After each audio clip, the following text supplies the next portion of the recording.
Après avoir eu des échanges avec le président de la République au cours d'une rencontre organisée au Palais du Peuple par le Conseil national de la jeunesse, les représentants de jeunes venus des chefs-lieux et territoires de toutes les 26 provinces de la RDC sont venus remercier le chef de l'État, Félix-Antoine Tshisekedi Tshilombo, pour l'attention soutenue qu'il leur accorde en aménageant son agenda pour des entretiens sur des questions brûlantes d'actualité au pays et sur l'avenir de la jeunesse. Une grande première en RDC, ont-ils souligné. Le président de la République s'est dit honoré et très ému par la marque de sympathie à son égard. Devant Dieu et la nation, la jeunesse sera toujours dans mon esprit pour des raisons. Vous êtes la première richesse de la RDC et vous êtes l'avenir du pays, a souligné le chef de l'État avant de rappeler la mission dévolue à la jeunesse congolaise. Chers jeunes, je suis non seulement honoré de me retrouver ici au milieu de vous, mais je suis également très ému par cette marque de sympathie que vous avez bien voulu exprimer à mon égard.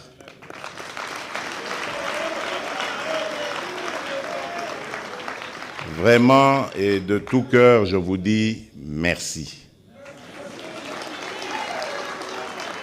Je ne savais pas que lorsqu'on m'avait proposé et que j'avais accepté de venir parler aux jeunes, j'allais avoir de surprises aussi agréables en vous rencontrant. Vraiment, de tout cœur, merci. Et je fais le serment ici, devant Dieu et devant la nation, que la jeunesse sera toujours dans mon esprit.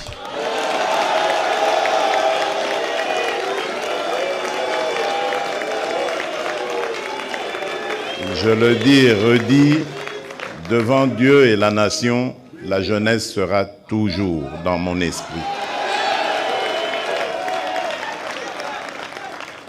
Pour deux raisons essentiellement. La première, et je ne cesse jamais de le dire, la première raison, c'est que vous êtes la première richesse de la République démocratique du Congo.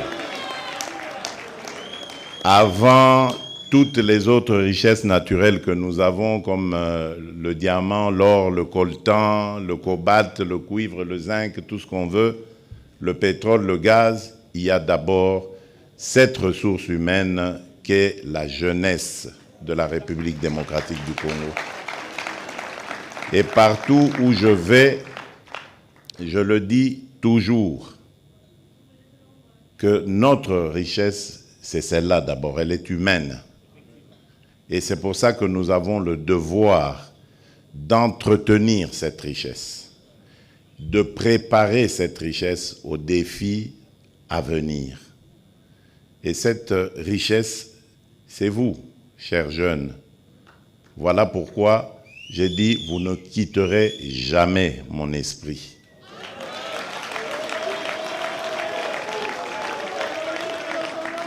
La seconde raison, et c'est ce que j'ai dit déjà dans la première, c'est que vous êtes l'avenir de ce pays. Tout ce que nous devons faire aujourd'hui doit prendre en compte vos soucis, vos préoccupations, parce que c'est de cet encadrement par rapport à vos soucis et à vos préoccupations que dépendra notre avenir. Demain, si Dieu nous prête vie et que nous restons ici longtemps sur cette terre, c'est vous qui allez prendre notre relève. Et imaginez un peu le scénario catastrophe qui fait que nous ne vous avions pas bien préparé et que nous vivons nos vieux jours dans un pays complètement déchiré, un pays totalement dispersé parce que la classe dirigeante n'ayant pas été préparée, donc elle a mené ce pays à volo, nous, vieilles personnes, tendant vers nos derniers jours, comment allons-nous vivre cela? Parce que non seulement il y aura les difficultés sociales et autres auxquelles nous allons devoir faire face au quotidien en étant de vieilles personnes, mais il y aura aussi ces accusations que vous porterez contre nous en disant « vous êtes les responsables de cette situation parce qu'en votre temps, vous n'aviez rien fait ». Voilà pourquoi nous ne vous abandonnerons jamais. Et je remercie vraiment les organisateurs, à commencer par le président du Conseil national de jeunesse et tous ceux qui l'ont entouré pour cette belle initiative. Le ministre Bunkoulou, c'est lui qui parle pour vous au Conseil des ministres. C'est très important d'avoir de bonnes relations avec lui. Et c'est au Conseil des ministres que l'on prend des décisions pour vous. C'est très important, très très important pour nous. Au-delà de ce qu'on peut être, ce qu'on peut penser, c'est très important pour nous d'encadrer la jeunesse. Parce que c'est elle qui va garantir nos vieux jours demain. Et vous, jeunes Congolais, vous avez encore plus la mission de réussir dans ce que vous faites, formation, métier, profession. Vous avez le devoir de réussir parce que vous êtes une jeunesse qui n'est pas n'importe laquelle. Je l'ai bien dit, vous êtes la jeunesse de la République démocratique du Congo. Vous devez savoir à quel pays vous appartenez. Croyez-moi, chers jeunes, nous avons un pays béni. Chaque jour, moi je vous exhorte, chaque jour, avant de dormir ou lorsque vous vous réveillez, remerciez le Créateur. Quelle que soit la religion à laquelle vous appartenez, remerciez notre Créateur parce qu'il nous a mis sur un sol qui est totalement béni. Ce pays, si nous restons conscients, nous restons unis, nous restons organisés, ce pays va faire parler de lui dans pas très longtemps. Nous serons peut-être encore vivants pour voir ça. Suivez simplement toute l'actualité. Renseignez-vous sur votre pays, ses potentialités. J'ai parlé de la première richesse qui est la jeunesse, ses ressources humaines. Mais regardez toutes les potentialités dont le monde a besoin aujourd'hui pour lutter, par exemple, contre le changement climatique, pour aller vers l'économie verte, la nouvelle industrie. Toutes les solutions se trouvent en République démocratique du Congo. Pour les énergies renouvelables, vous trouverez les réponses en République démocratique du Congo. Même demain, lorsque on parle de l'après-pétrole avec toutes ces dérivés qui sont l'essence, le gasoil et tout ça, l'hydrogène vert peut être produit ici en République démocratique du Congo.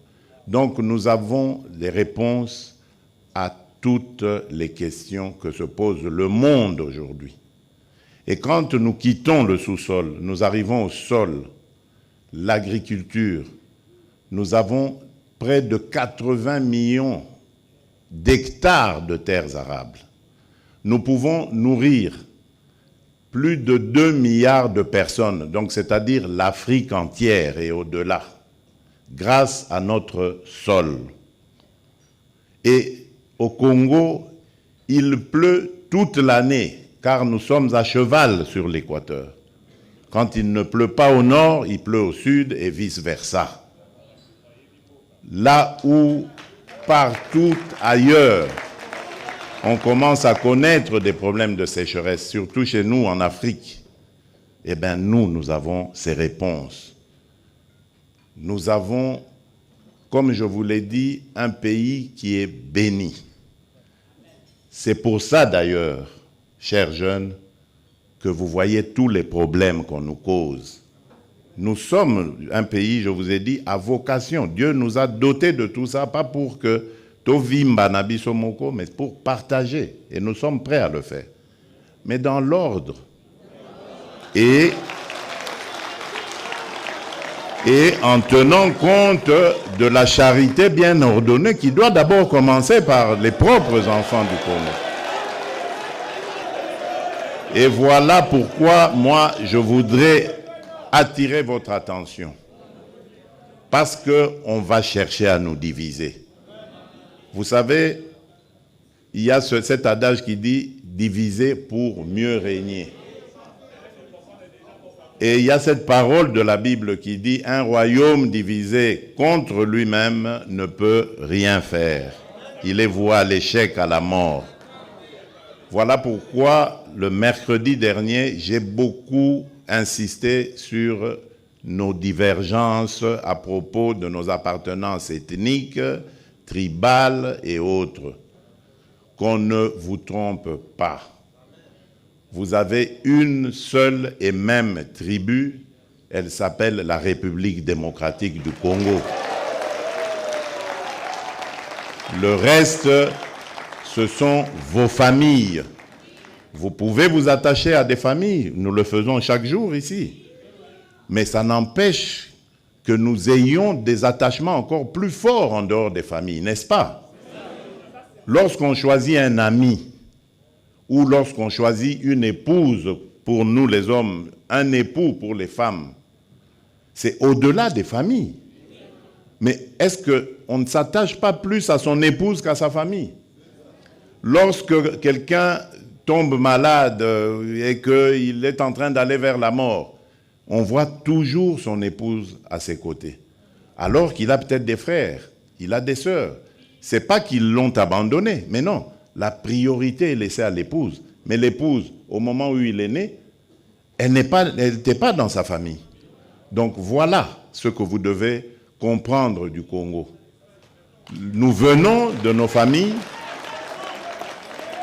mais nous formons maintenant une grande famille qui est beaucoup plus solide que nos familles biologiques, que nos familles tribales, ethniques. C'est la République démocratique du Congo. Mettez ça dans vos cœurs, dans vos esprits, et vous verrez, le Congo sera toujours gagnant. Parce que nous sommes forts, mais notre faiblesse, elle se situe dans nos divisions tribales, ethniques.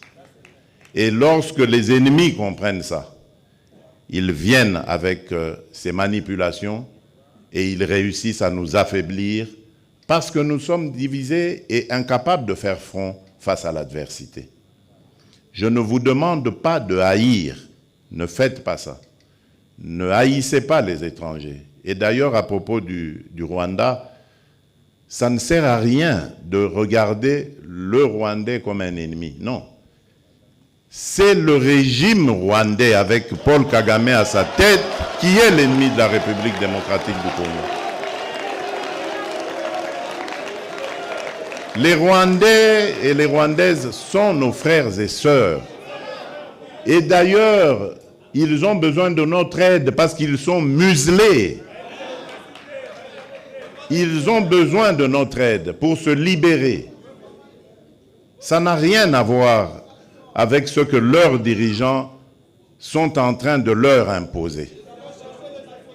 Donc, ne les regardez pas comme des ennemis, mais comme des frères qui ont besoin de notre solidarité pour nous débarrasser et débarrasser l'Afrique de ce genre de dirigeants rétrogrades qui ramènent les méthodes des années 60 et des années 70. Alors qu'en Afrique, on avait décidé de mettre fin au bruit des armes. Si vous vous rappelez, ceux qui suivent un peu, c'était 2020, il fallait taire les armes en Afrique pour que l'Afrique passe à autre chose, comprenne qu'elle est la dernière de la classe dans le monde parce que, justement, à cause des guerres et des divisions, nous nous étions entendus comme ça. Malheureusement, ce n'est pas arrivé, on a dû encore prolonger, mais c'est à cause, justement, des dirigeants tels que Paul Kagame. Et il s'enorgueillit d'être un faiseur de guerre, un spécialiste dans la guerre. Il en est fier. Moi, à sa place, je me cacherais, j'aurais honte d'assumer le fait qu'on sème la mort et la désolation. C'est honteux. Et je dirais même diabolique. Nous n'allons pas manger de ce pain-là. Nous, le pain que nous mangeons, c'est celui de l'amour. Celui du patriotisme, l'amour pour le Congo et l'amour pour le Congolais. C'est ce que je vous prêche. Ce que notre leader, mon leader, celui qui m'a formaté en politique, mon mentor, Étienne Tshisekedi Wamulumba, c'est ce qu'il m'a prêché.